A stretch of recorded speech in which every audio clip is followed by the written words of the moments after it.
Kita raise isu yang lain itu. Oke. Ada kecemasan soal Islamofobi itu. Ada kecemasan bahwa bagian-bagian yang sebut aja potensial untuk membatalkan pemilu justru datang dari ketidakpercayaan rakyat terhadap keseriusan Presiden Jokowi untuk memberi kesempatan ada kompetisi bebas.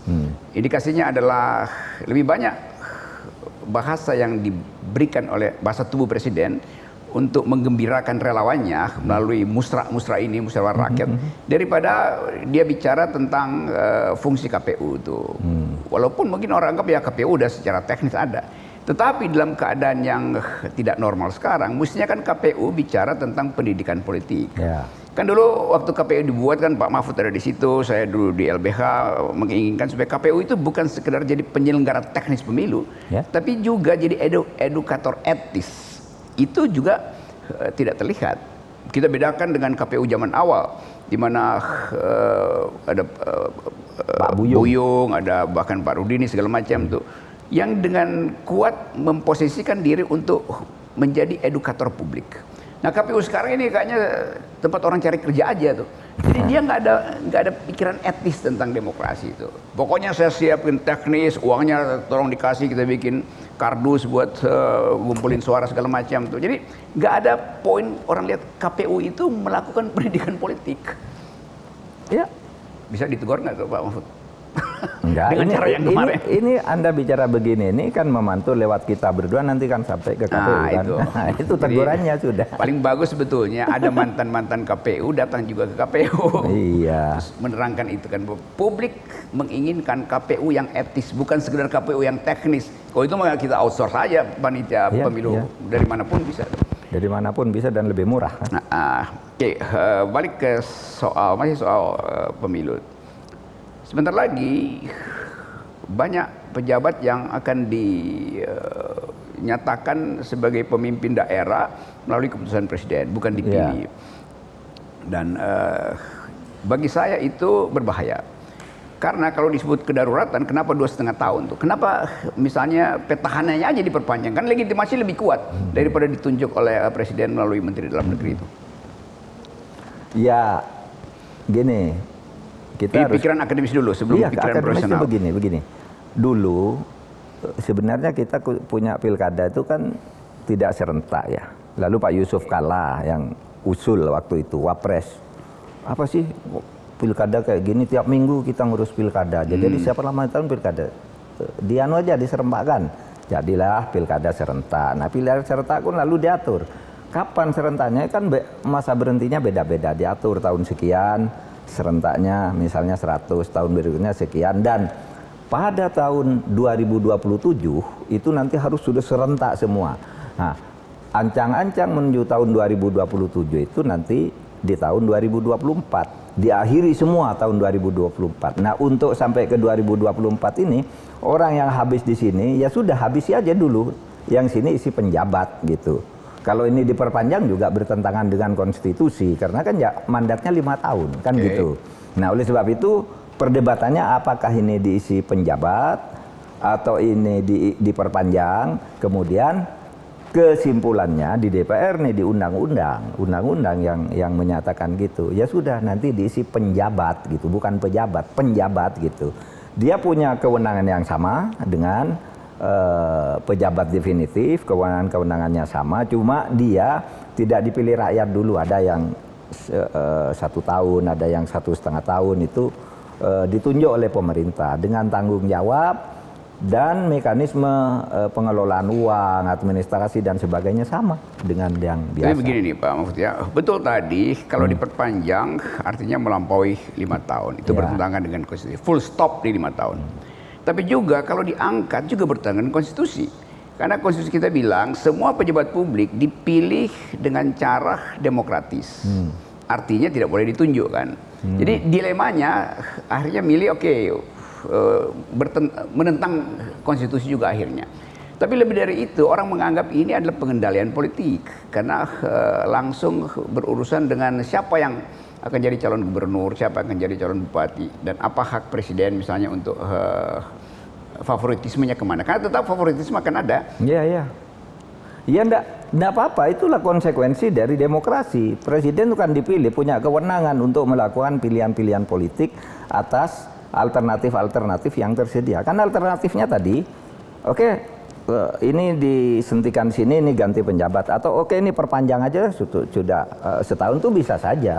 Kan kemudian harus ada hukumnya, yang mana? Yang mana yang lalu DPR dan pemerintah memilih itu. Nah itulah bahwa hukum itu pada dasarnya kan hanya resultante aja kan, kesepakatan. Gimana tuh kalau kayak gitu kesepakatan? Oh ini yang jadi undang-undang, itulah jadi mengikat. Lalu presiden di situ diberi kewenangan untuk mengangkat penjabat. Nah di situ pun ada prosedur-prosedur, karena dulu kan ada dikritik tidak boleh TNI Polri aktif, kemudian harus ada suara daerah. Pada yang pertama memang langsung ditunjuk, tetapi mendengar sana sini. Nah sekarang resmi, ayo DPRD ngusulkan. DPR ngusulkan, gubernur ngusulkan, bupatinya ngusulkan, bupati yang akan berhenti itu silakan ngusulkan semua siapa yang cocok mau jadi penggantinya kan gitu. Nah nanti presiden itu nanti diolah melalui TPA. Memang sebagai konsekuensi bahwa dia adalah pemimpin yang dipilih secara konstitusional, dia milih sendiri dong dari berbagai yang diusulkan. Oh saya cocok ini, kan tidak apa-apa. Sama Mas Rocky Gerung bilang, oh saya sekarang mau milih teman si ini, besok si ini, kan bisa aja.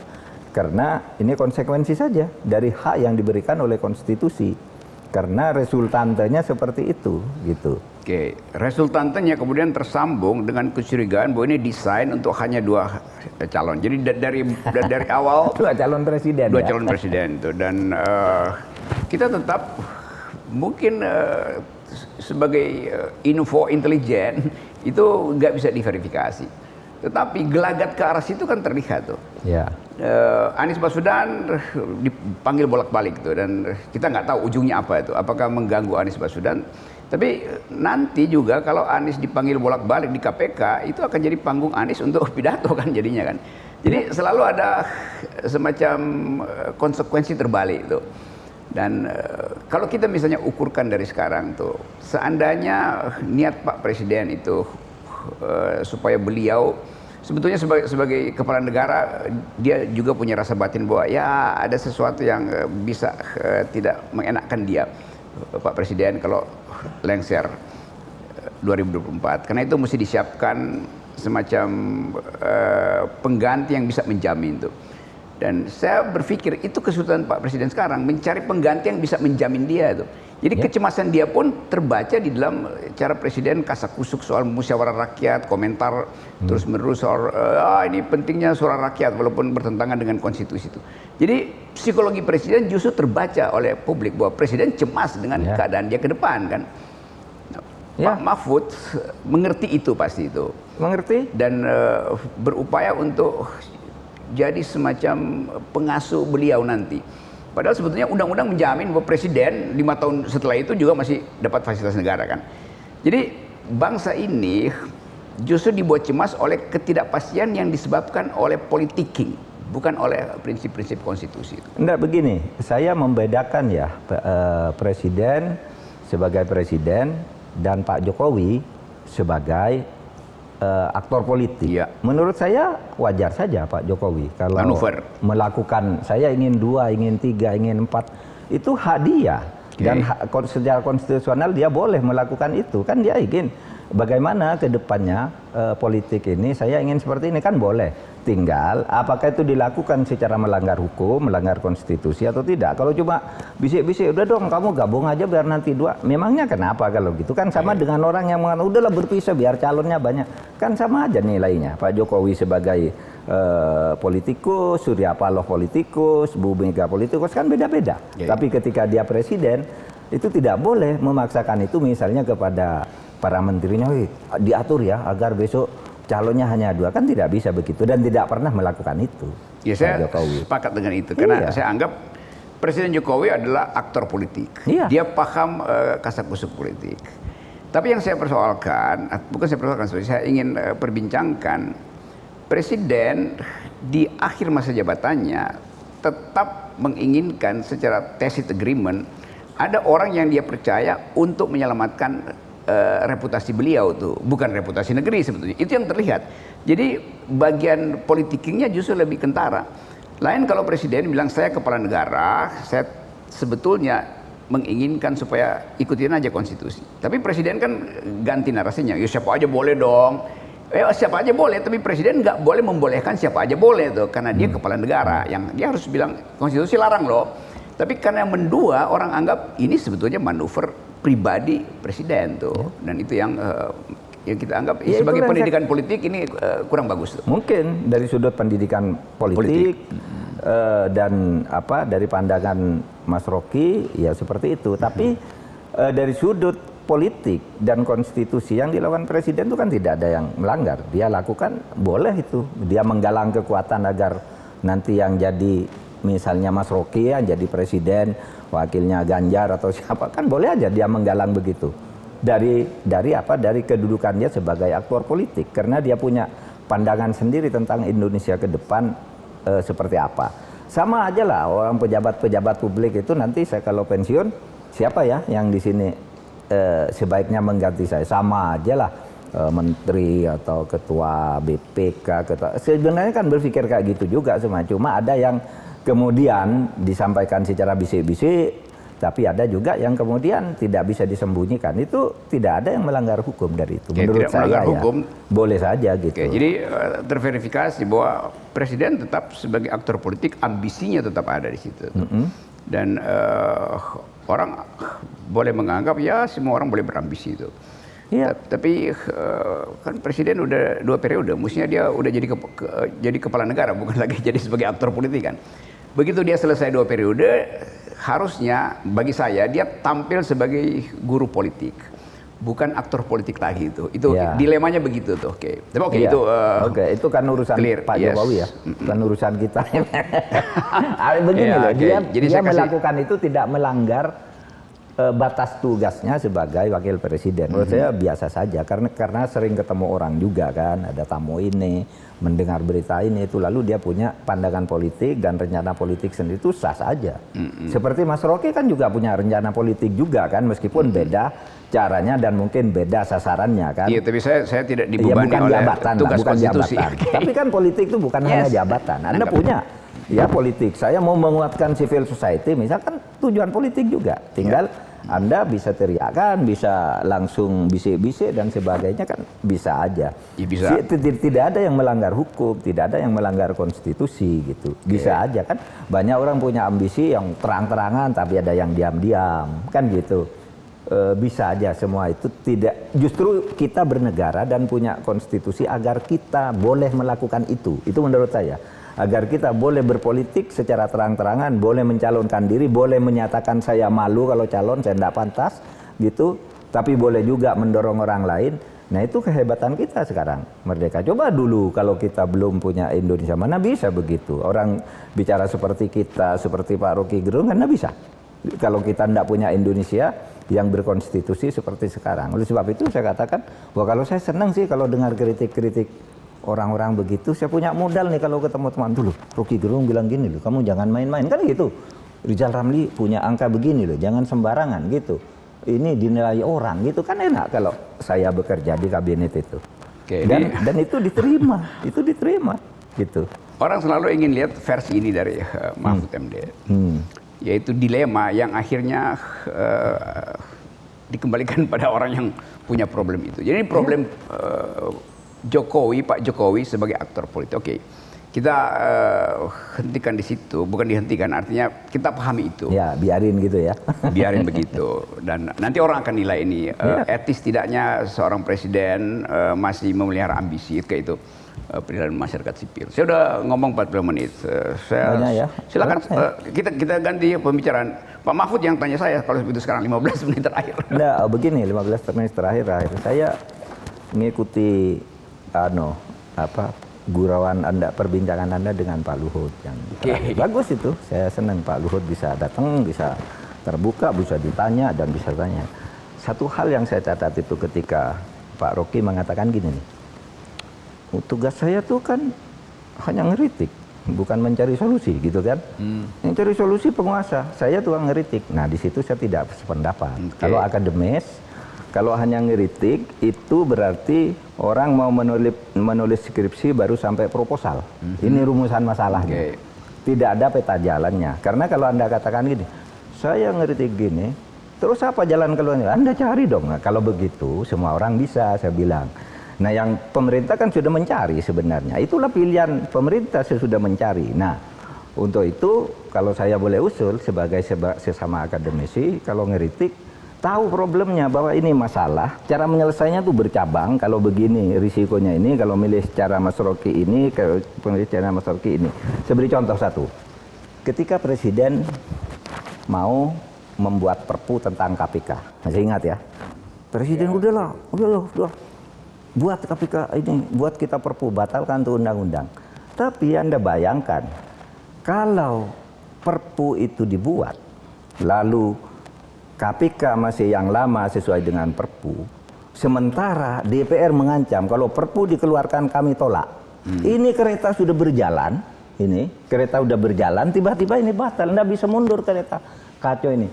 Menjadi perkara-perkara yang sudah ditangani oleh KPK berdasar perpu itu, Anda punya dasar hukum lagi, karena perpunya ditolak. Nah, itulah sebabnya lalu risiko terkecil dipilih oleh presidennya. Sudah itu aja lah, nanti kita kasih apa ininya yang bagus, dewasnya yang bagus, ini yang bagus gitu. Nah, kadang-kala orang enggak tahu ya, presiden tuh pikirannya gitu, udah mau dulu mengeluarkan perpu, tapi begitu perpu dikeluarkan, Arsul Sani dari DPR dan kawan-kawan, kalau perpu dikeluarkan kami tolak nanti. Nah, ini udah jalan ditolak, kan kacau negara ini.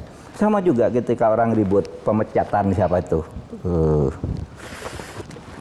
Baswedan, novel Baswedan kan, dipecat kan, udah selesai. Tapi Anda enggak tahu, itu sebenarnya kalau secara hukum udah selesai itu. Tapi Presiden bilang begitu kepada saya, kepada Pak Pratikno, kenapa ya kok orang seperti novel Baswedan dipecat? Seharusnya menurut saya tetap di situ biar ada yang takut gitu. Itu sebabnya dari penyelamatan, meskipun udah dipecat secara hukum udah tidak ada dasarnya. Presiden perintahkan diangkat lagi. Itu si novel Baswedan, suruh milih kalau mau ke Kapolri. Diselamatkan oleh Polri dan masuk lagi sekarang. Nah, yang begini ini orang kan tidak tahu. Karena Anda tidak tahu juga mereka yang datang ke saya, siapa Febri Diansyah, siapa itu memperjuangkan si novel Baswedan, dan saya menawarkan cara-cara begini gitu, sampai akhirnya ada cara seperti ini. Kan tidak banyak yang tahu yang begitu gitu. Bahwa kita juga di dalam berjuang, dan Presiden itu punya rasa-rasa manusiawi. Itu sungguh kepada saya bilang, Pak Mahfud, kenapa tuh kok novel Baswedan dibegitukan? Kenapa sih tidak tetap aja di KPK biar ada yang takut? Kata Pak Jokowi. Ya, saya pernah dengar cerita itu, dan saya anggap bahwa ini sebetulnya intrik internal. Pada waktu itu saya bilang ini intrik internal, nggak ada urusan dengan kekuasaan dengan Pak Jokowi itu. Tapi tadi saya komentar balik ya, bahwa saya mengkritik Pak Jokowi atau kabinet itu bukan dalam kapasitas sebagai akademisi itu. Saya mempergunakan argumen akademisi, tapi sebagai subjek saya warga negara. Jadi jangan tanya pada saya solusi, karena saya bayar pajak. Kan itu poinnya kan. No taxation without representation. Kan itu saya pakai poin itu. Misalnya soal IKN, saya dengar pemerintah akhirnya pakai APBN. Walaupun akhirnya awalnya nggak pakai, tapi saya anggap biasa aja tuh. Tetapi saya merasa saya tidak menginginkan IKN. Kenapa saya mesti ikut membiayai itu? Nah, di situ kritik saya. Jadi orang tanya solusinya apa? Saya nggak perlu kasih solusi. Saya bilang saya bayar pajak bukan untuk bikin IKN. Saya bayar pajak supaya tetangga saya bisa sekolah. Karena tetangga saya miskin, saya bayar pajak supaya dia bisa sekolah. Jadi bagi saya itu tidak masuk akal. Ya, orang boleh bilang ya ini secara agregat itu udah diputuskan. Tapi moral saya mengatakan kalau saya tidak setuju dengan proyek itu, jangan pers uang saya tuh. Silakan pakai uang bisnis tuh. Nah, itu posisi saya sebagai subjek warga negara. Lain posisi saya sebagai akademisi. Yang saya kritik bahwa itu paru-paru dunia jangan dirusak gitu. Kalau itu saya kasih solusi itu, bahwa hentikan penanaman beton di situ. Bahkan saya sering katakan, Pak Jokowi lebih suka memperpanjang jalan tol daripada memperpanjang jalan pikiran. Itu poin saya begitu tuh. Tetapi yang beginian kan nggak mungkin saya bicara dengan Menteri Teknis. Dengan Pak Mahfud pasti bisa, dan kritik semacam ini bisa diucapkan pada Pak Presiden. Satu soal lagi ya. Ini soal Papua nih. Soal Papua. Karena dia jadi burning issue tuh, dan yang yang Lukas NMB atau soal ya Lukas NMB ini satu ujung dari Karena banyak masalah tuh di Papua. Ya, itu terutama soal Lukas NMB ini. Ada KKB, ada Lukas, ada Ya, Pemekaran, dan tapi dia macam-macam. saling terkait dan Iya. orang menganggap bahwa ini momentum Lukas ini bisa jadi momentum internasional untuk mempersatukan yang lain, KKB segala macam tuh. Walaupun kita tahu ini peristiwa hukum, tetapi masyarakat Papua kan punya semacam dual nationalism, dui nasionalisme itu. Ya, ya. Nasionalisme yang dipromosikan oleh negara ada di situ, tapi dia sendiri memelihara semacam nasionalisme yang atavistik, yang menganggap bahwa keaslian dia itulah nasionalisme. Dan Lukas NMB dianggap bagian dari nasionalisme yang atavistik gitu. Lalu jadi jadi fanatik gitu. Nah, negara memandang itu bagaimana juga dalam perspektif ketegangan internasional di Indo-Pasifik, karena itu bagian dari ketegangan. Saya mudah-mudahan tidak dipotong ya oleh Anda nanti. Begini. Itu bahwa di Papua situasinya sudah begitu gawat dan penuh pelanggaran HAM dan sebagainya. Saya sudah datang sendiri ke PBB. Saya bicara dengan Ketua Dewan HAM PBB. Ya. Ditemani teman-teman. Tidak ada catatan pelanggaran HAM di PBB di Indonesia itu. Dulu kan orang setiap saat ngomongkan Indonesia akan dikunjungi oleh PBB, diperiksa. Saya tanya kenapa yang enggak Pak Mahfud, forum apa tuh di PBB? Forum sidang tahunan HAM ke-50 di Jenewa. Saya pidato di situ di depan negara-negara anggota PBB. Sudah itu saya diterima sendiri oleh ketua Dewan HAM-nya itu, yang presiden Chile itu. Nah, saya tanya apa masalah? Enggak ada. Bagus ini katanya. Ini sungguh. Nah, selama ini kita kan dibohongi oleh anak-anak LSM itu. Indonesia mau diperiksa PBB, pidato di situ di depan gedung PBB, lalu di-share bahwa ini Indonesia di demo gedung PBB. PBB enggak. Saya saksinya 5 orang di sini. Sesudah itu besoknya Ketua Komnas HAM ini datang ke sana, mendapat juga penjelasan. Enggak ada masalah di Indonesia. Nah, itu kan propaganda. Bahwa orang nyebut misalnya Vanuatu atau apa, kalau sedang sidang kan sama aja. Kalau kita sidang PBB nyebut Myanmar kok begitu, ini begitu. Itu bukan agenda PBB, orang berpidato aja dan itu boleh menyebut. Tapi agenda resmi sejak tahun 2020 tidak pernah ada di PBB. Catat ini kepada siapapun ya anak LSM yang mendengar. Tunjukkan ke saya kasus apa di Indonesia ini yang sekarang menjadi perhatian PBB. Tidak ada, Mas, tidak ada. Kalau saya pelajari politik yang di dalam PBB, seringkali mereka punya informasi tapi dia nggak mau ucapkan secara resmi pada negara tuh, karena Pak Mahfud di situ. Sama juga dengan Timur dulu kan, nggak ada soal. Oh enggak, kalau Timur tiap tahun diagendakan. Ya, tapi dan kita lobby ke berbagai negara. Itu setelah mulai terlihat bahwa potensi Timur berpisah itu. Maka diagendakan. Sebelumnya PBB bilang nggak ada masalah tuh, Indonesia nggak menganeksasi segala macam kan. Dari awal begitu tuh. PBB juga sama, Mas, Papua selalu diagendakan, tapi sejak tahun 2020 itu enggak ada pembicaraan. Itu saya baca, tidak ada agenda itu. Iya. Tetapi yang saya mau ucapkan tadi itu antropologi masyarakat Papua ini dia eskalasinya naik terus tuh, antropologi politiknya tuh. Dan itu PBB pasti mantau di situ. Jadi potensi tuntutan self determination di situ itu makin lama makin tinggi. Dan kalau saya ikuti pembicaraan aktivis-aktivis di luar negeri, seolah-olah mereka lebih paham keadaan daripada diplomat kita. Jadi dalam perdebatan di luar negeri, diplomat kita kalah info dengan luar negerinya siapa? Kalau luar negeri di bawah tanah gitu, ya muncullah ke publik, mari siapa? Pasti dia berdebat dengan saya aja, luar negerinya siapa? Dia menganggap bahwa kalau cuma Anda ketemu orang lalu bicara gitu, saya bisa cari orang lain yang memuji.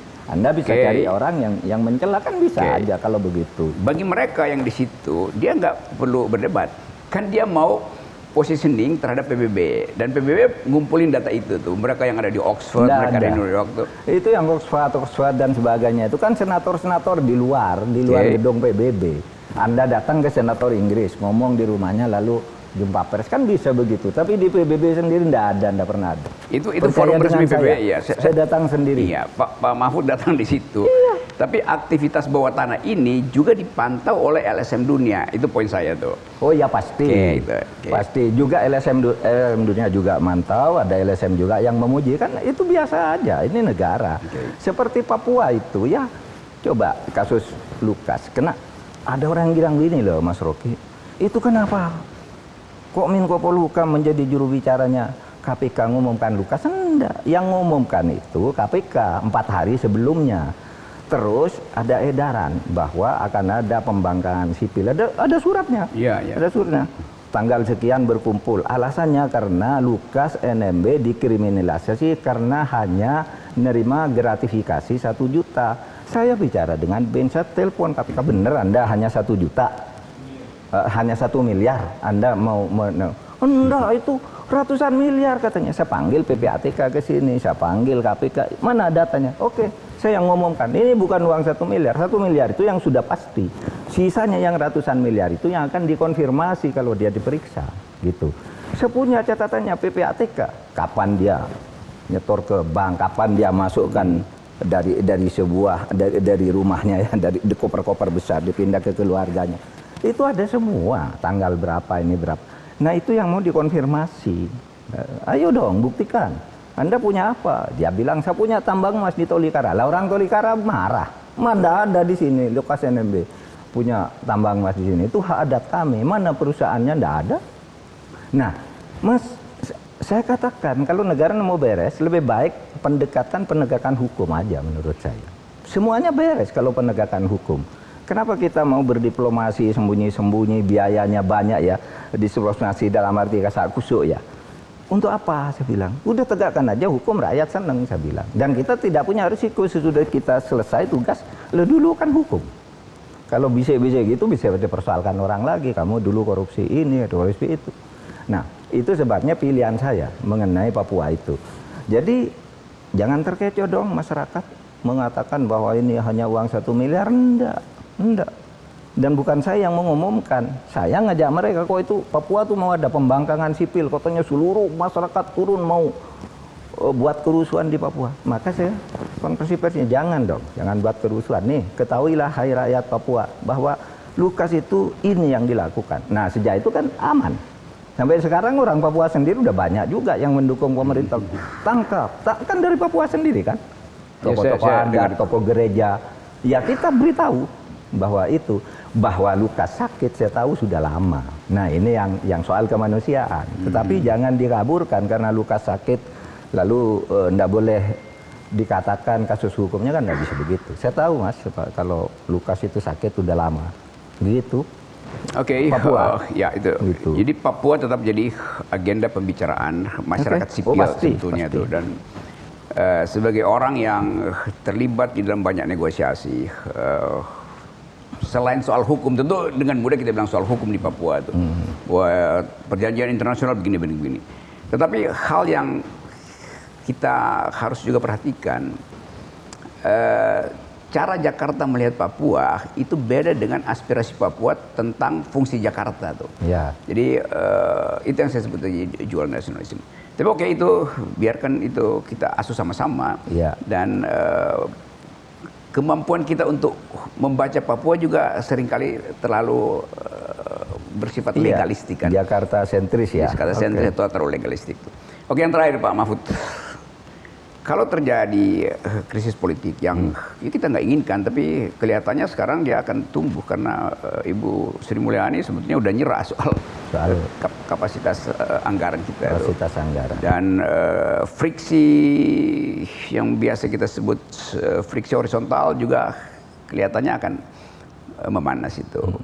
Kalau satu waktu Pak Mahfud tiba di depan televisi itu dan ada social unrest yang besar tuh. Dan Presiden seperti biasa nggak mampu untuk mengucapkan atau membaca keadaan kan. Karena orang akan minta atau Pak Luhut atau Pak Mahfud tuh.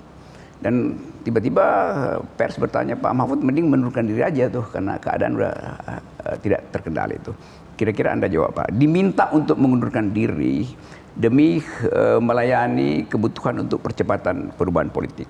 Gampang tuh jawabannya. Ya. Nanti kalau itu sudah terjadi aja, bukan dijawab sekarang. Dijawab sekarang seakan-akan padahal itu masih jauh hantunya, Belandanya masih jauh. Masa jawab sekali? Kalau itu gampang sekali bagi saya. Saya akan terjemahkan gampangnya itu ya. Bahwa Terjemahkan ada aja. persiapan Pak Mahfud untuk melihat keadaan yang paling berbahaya. Jadi dia udah tahu apa jawabannya tuh. Tinggal dia tanya, masyarakat sipil maunya apa terhadap saya? Kira-kira begitu. Iya, gampang lah itu. Saya sudah menghitung semua ini. Kalau terjadi begini, kemampuan kita menyelesaikan ini, potensi kita di sini, konfigurasi masyarakat gini, saya kan sudah punya di sini. Oh begini nih, kalau terjadi ini saya masuk ke sini, kalau ini hambat di sini dan seterusnya itu sudah. Tentu seorang Menko Polhukam harus punya itu. Ya peta langkah untuk taktis maupun strategis. Di sini banyak Udah jangan semua dibocorkin nanti. Iya, makanya tidak saya bocorkan. Oke, teman-teman, itu percakapan yang bermutu, percakapan iya, bermutu. kalau bermutu udah pasti sama-sama jujur, ini teman lama ini dulu, teman lama. Saya dulu waktu jadi ketua MK tuh, kalau Mas Rocky Gerung yang jadi saksi ahli itu saya asik gitu. Orang lain bicara pendek, saya suruh lama aja. Ini pintar bener ini. Itulah persahabatan, dimulai dengan perselisihan, tapi kemudian tiba di dalam keputusan untuk hanya argumentasi yang boleh kita ucapkan. Kalau perbanyak argumen, jangan banyak sentimen. Kira-kira itu. Dan Pak Mahfud selalu ada dalam dilema antara seorang pejabat negara dan seorang akademisi itu. Dan dilema itu adalah dilema bangsa ini juga tuh. Mau masuk di dalam jebakan teknikalitas politik atau kita mau kembali pada janji-janji kemerdekaan di mana para founding person kita, founding parents kita selalu bicara di dalam suhu intelektual. Yep. Semoga pembicaraan ini jadi inspirasi buat terutama teman-teman muda. Rocky Gerung, Mahfud MD. Salam akal sehat. Salam akal sehat. Mas Rocky, sampai ketemu lagi.